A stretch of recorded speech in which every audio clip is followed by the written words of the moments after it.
Fox News called me an idiot.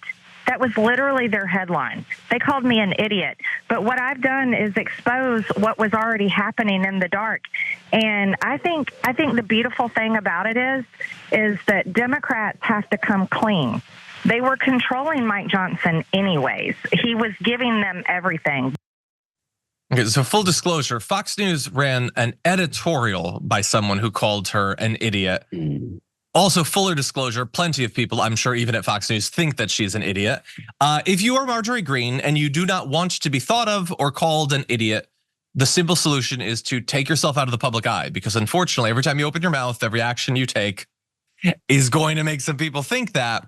Now, she is obviously in the final stages of trying to get Mike Johnson out of being a speaker. She might be trying to pump the brakes while still trying to raise some money and get some notoriety on the side. It's a bit of a mixed message. I mean, you definitely saw, even in that little appearance with Steve Bannon, some conspiracy theories about him supposedly giving the Democrats everything they want, speaking as a person who has voted Democratic. I can think of a few things I haven't gotten, actually, like almost everything on my agenda. Hey, I'm glad you're here. Listen, in order for the Damage Report to keep on going, we need viewers like you to become a member on YouTube. Can you click the join button on YouTube today? Thank you. But anyway, she apparently met with Mike Johnson and she had some demands, okay? She said she wants a guarantee that he would not pass more military aid for Ukraine, a pledge to defund special counsel Jack Smith's prosecutions of President Donald Trump, and that, quote, Johnson only advanced legislative priorities that have the support of the majority and adherence to the so-called Hastert rule, okay?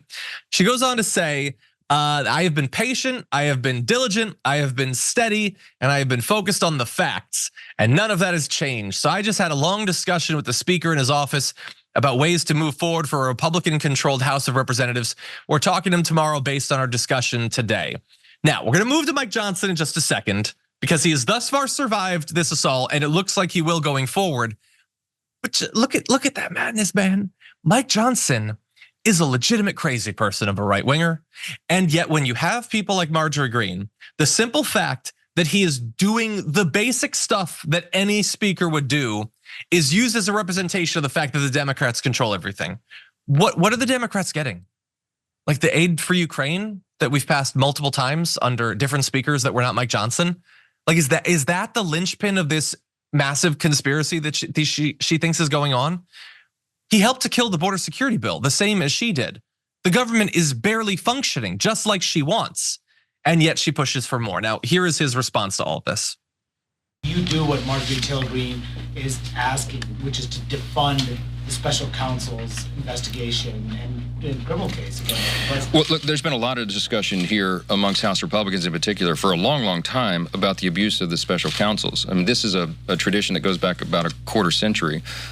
Janet Reno, I believe, is the one that originated this idea. And the problem that we have, see, Congress has an oversight responsibility, and we've got to make sure that the justice system is maintained well, and that's our job. We also have the power of the purse. And the problem with this, that many of us see with the special counsel, a statute, is that it goes outside of the regular appropriations process. It's sort of individually or self-funded. And so there's discussion this week, as there has been for a long, long time, about what is the most effective way for Congress to take the reins of that and ensure that the special counsels are not abusing the law themselves. And there's a lot of ideas about that. Discussions this week are nothing new, but we're looking very intently at it. I love that, like, he's defending himself, but he's also having to explain to her that what she's asking him to do is not a thing that he can actually do. And she doesn't understand that. And Mike Johnson, you need to know that she's not going to understand that. She's not capable of the basic idea of understanding. Like, she just says whatever she wants. She talks about being grounded in the facts. She has never once been related to the facts. And so she continues to push for this. He still looks as safe as he has throughout this process. The Democrats have already announced, Trey, that if there's a vote, they're probably going to protect him so that, you know, governance can continue at least in some minor form between now and the election. But what do you make of this fight? I don't know. The opening quote cracked me up. Her complaining about Fox News calling her an idiot. I really liked that. I was disappointed to hear it was an editorial because at first I was like, the blind squirrel theory as far as Fox News goes. You know what I mean? It's like even they can do something right, or even they can, make me happy every now and then. But I guess that's kind of a little different. But I'm with you. I'm sure there's plenty of people there who do think she's an idiot on account of how much of an obvious idiot she is. But yeah, I don't know. I kind of love. I hate that there's people like this even in our government at any level, but I kind of do enjoy them having. I have some Schadenfreude watching them have to deal with this cancer that they've infected their own party with. As far as I'm concerned, this particular brand of like MAGA lunacy, they've let them in the hen house and now they're tearing everything up and they don't even know how to handle it. Clearly, the more like, if you can call them sane Republicans, they don't have to, they've given them the ammunition they need to tear themselves apart from the inside. And I do think that is kind of funny. But I hate that, again, as an American, I hate that this is happening in the House of Representatives. And you were saying like, what does she want from him? What does she expect? I think she expects him to do literally nothing. Like anything he does, she's going to frame as him working with the Democrats, and she's against that. And it's like, so what does she want?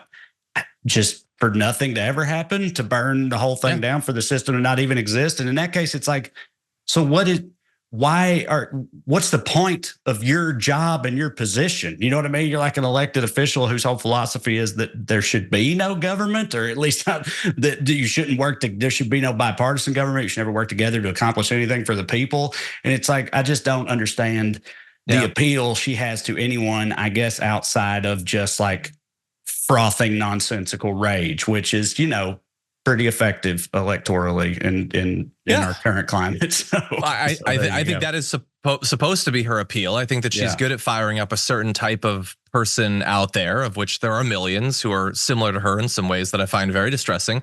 But we should also remember at the end of the day that while she wants government to, just exist to, do hearings about DEI or whatever, strip away whatever, reproductive rights remain, it's all, again, in service of the same exact thing that the more reasonable Republicans are in service of.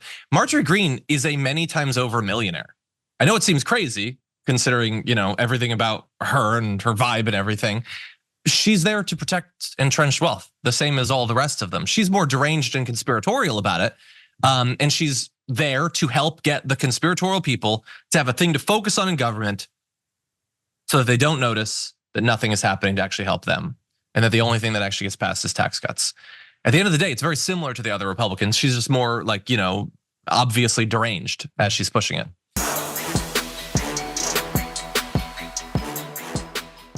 Members make a difference here at TYT. You help make the show happen, and we see you in the chat with your loyalty badge. Click the join button to become a member today.